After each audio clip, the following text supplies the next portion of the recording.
জয় গুরু। বন্দে পুরুষোত্তম। পরম প্রেমময় শ্রী শ্রী ঠাকুরের চরণে আমার কোটি কোটি প্রণাম।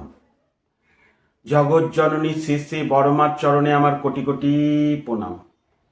পূজ্যপাত শ্রী শ্রী বরদার চরণে আমার কোটি কোটি প্রণাম। বর্তমান আচার্য দেবের চরণে আমার কোটি কোটি প্রণাম।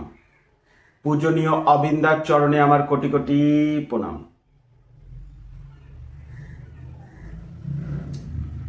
আজকে একটা মায়ের ভালোবাসার সুন্দর একটি গল্প আমি এখানে বলবো। একটা বিধবা মা ছিল, তার একমাত্র সন্তান ছিল। মাটা ছেলেটাকে খুব ভালোবাসতো, আর ছেলেটাও মায়ের কথা অক্ষরে অক্ষরে পালন করত। মার সব কাজ ছেলেটা করে দিত। মাটাকে ছেলেটা এতটাই ভালোবাসতো, মার বাসন মাজা, মায়ের বাজার করে দেওয়া, সংসারের পুরো দায়িত্ব ছেলেটা পালন করত। আর মাটাও ছেলেটাকে খুব ভালোবাসতো। ছেলেটার কখন কি লাগবে মাটা সবসময় খেয়াল রাখতো। আর মাটার স্বামী মারা গিয়েছিল, তাই ছেলেটা মাকে সবসময় খেয়ালে রাখতো। একটু পা চিপে দেওয়া, মার জন্য কিছু ভালো কিছু করা, বাসন মেজে দেওয়া। এইভাবে দুজনের জীবন বা দুজনের সংসার খুব ভালো মতোই চলতে আরম্ভ করলো। ছেলেটা পেশায় ছিল রাজকর্মচারী। ছেলেটা খুব সৎ ছিল আর ন্যায়পরায়ণ ছিল, তাই রাজা ছেলেটাকে খুব ভালোবাসতো। রাজা যা বলতো ছেলেটা তাই শুনতো। সারাদিন ছেলেটা রাজসভায় থাকতো, রাজার আদেশ পালন করত। তারপর বাড়িতে এসে মার সেবা যত্ন করত। এইভাবে কিছুদিন চলতে থাকলো। একবার রাজার একটি কাজ পড়ে যায় দূর দেশে। রাজা তখন ভাবে, এই দূর দেশে কাজের জন্য কাকে বলা যায়। তখন রাজা ভাবতে ভাবতে ওই ছেলেটির কথা মনে পড়ল। তখন রাজা ওই ছেলেটিকে আদেশ দিলেন দূর দেশ পাড়ি দেওয়ার জন্য। আর ছেলেটা রাজার কোনো কথা বারণ করতেন না। তাই ছেলেটা রাজাকে বলল, আজ্ঞে রাজামশাই, আমি দূর দেশে পাড়ি দিব এবং আপনার ওই কাজটা করে আমি রাজসভায় ফিরে আসব। সেই মতো বাড়িতে গেল। বাড়িতে গিয়ে মাকে রাজার আদেশের কথা বলল। তারপর ছেলেটা রেডি হতে আরম্ভ করে দিল গন্তব্যে বের হবে বলে। কিছু জামা কাপড় নিয়ে নিল। মা তাড়াতাড়ি কিছু খাবার রেডি করে দিল। তারপর ছেলেটা মাকে প্রণাম করে যখন গন্তব্যে বের হবে, তখন মাটা ছেলেটাকে বলল, বাবা একটু দাঁড়া। তখন কি দিবে মা ভাবতে আরম্ভ করলো। এই ভাবতে ভাবতে বাড়ির পাশে গেল। বাড়ির পাশে পুকুরে থেকে একটা কাঁকড়া বিছা ধরে নিয়ে আসলো। ধরে কৌটা খুঁজতে আরম্ভ করলো। কৌটা খুঁজতে খুঁজতে একটা কর্পূরের খালি কৌটা পেল। তখন ওই কর্পূরের খালি কৌটার মধ্যে ওই কাঁকড়া বিছাটাকে রেখে কৌটার মুখটা একটা কাপড় দিয়ে বেঁধে দিল, যেহেতু কর্পূরের কৌটার মুখটা ছিল না। তারপর ছেলেটাকে ওই কৌটাটা দিয়ে বলল, বাবা এই কৌটাটা তুই রাখ। মার এই কীর্তিকানন দেখে ছেলেটা অবাক হয়ে গেল, কিন্তু ছেলেটা না বলল না। তার কারণ, ছেলেটা না বললে মা কষ্ট পাবে, আর ছেলেটা মাকে কষ্ট দিতে চায় না। তাই জন্য কর্পূরের খালি কৌটাটা, যেটা মুখটা কাপড় দিয়ে বাঁধা আর ভিতরে একটা কাঁকড়া বিছে ছিল, ওই কর্পূরের কৌটাটা ছেলেটা নিয়ে নিল।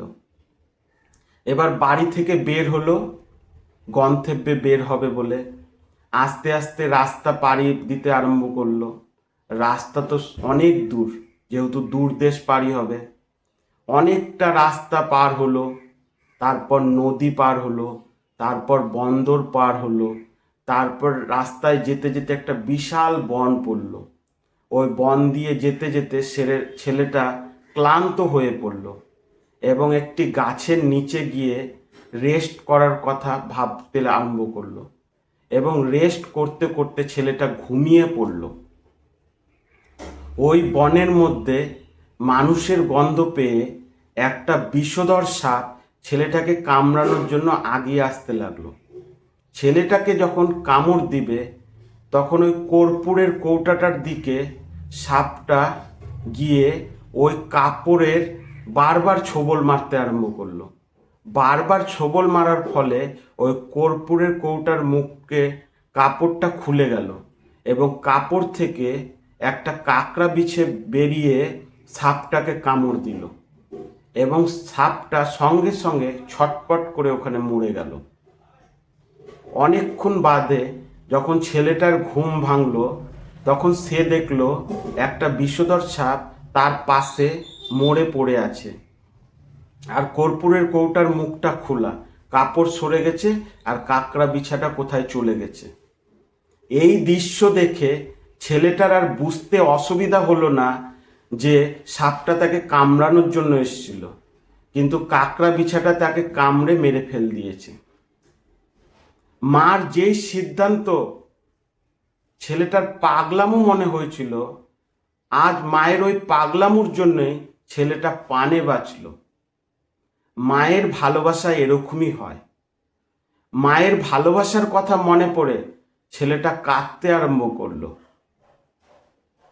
কথায় আছে ভগবান সবার কথা শুনতে পারে না, তাই জন্য ভগবান মায়ের সৃষ্টি করেছে। মায়ের থেকে ক্ষমতাবান আর মায়ের মতো এই পৃথিবীতে দ্বিতীয় কেউ হয় না। মায়ের ভালোবাসার অনেক গল্প আছে, তাই তো শ্রী শ্রী ঠাকুর বলেছেন, মাতৃভক্তি অটুট যত সেই ছেলে হয় কীতি তত। একবার একটা দোতলাতে হাসপাতালে আগুন লেগে যায়, পুরো আগুন লেগে যায় হাসপাতালে। তখন মাটা ছেলেটাকে, ছোট্ট ছেলেকে জানলা দিয়ে বের করে ধরে থাকে এবং ভিতরে আগুন লেগে যায়। পরে যখন ছেলেটাকে উদ্ধার করা হয় তখন দেখে মাটা পুড়ে মরে গেছে, কিন্তু ছেলেটার হাত ছাড়েনি। এই খবরটা পেপারেও এসেছিল। তো মায়ের ভালোবাসা এরকমই হয়। ছেলেকে বাঁচানোর জন্য যদি মাকে মরতেও হয়, সে একবারের বেশি দুবার ভাববে না। তাই তো শ্রী শ্রী ঠাকুর বলেছেন, বাড়িতে জীবন্ত ঠাকুর হচ্ছে মা বাবা। যে মা বাবার কথা অক্ষরে অক্ষরে পালন করে, তার জীবনে যতই বাধা আসুক, বিপত্তি আসুক, সে কিন্তু রক্ষা পাবেই। আর যে মা বাবাকে পূজা করবে, সে ঠাকুর তাকে আশীর্বাদ করবে। আর যে মা বাবাকে পূজা করবে না, মা বাবাকে দুঃখ দিবে, ঠাকুর পূজা করেও তার কোনো লাভ হবে না। একবার একটা লরির নিচে একটা ছেলে পড়ে গেছিল। ছেলেটা ব্যথায় আর্তনাতে মা মা বলে চিৎকার করছিল। মাটা গিয়ে লরিটা তুলে ছেলেটাকে বের করে। আজও বিজ্ঞানীরা এর রসদ খুঁজে পায়নি যে মাটা অতটা শক্তি পেল কি করে। ছেলের আর্তনাদের ডাকে মার গায়ে যে কতটা শক্তি উৎপন্ন করে, সে ভগবান ছাড়া আর কেউ জানে না। যে মায়ের কথা অক্ষরে অক্ষরে পালন করে, তার জীবন বা ছেলেটার জীবন তাকে নিয়ে আর ভাবতে হয় না। তাই মাকে খুব ভালোবাসো, বাবাকে খুব সম্মান করো। মা বাবাকে যত ভালোবাসবে, মা বাবাকে যতটা আপন করে নেবে, তুমি ততটা পরম পিতার কাছে চলে যেতে পারবে, পরম পিতার সাম্রাজ্যে ঢুকে যেতে পারবে। তাই মাতৃভক্তি অটুট যত সেই ছেলে হয় কীতি তত। বারবার করে বিখ্যাত এই বাণীটা আমরা শুনেছি শ্রী শ্রী ঠাকুরের মুখে।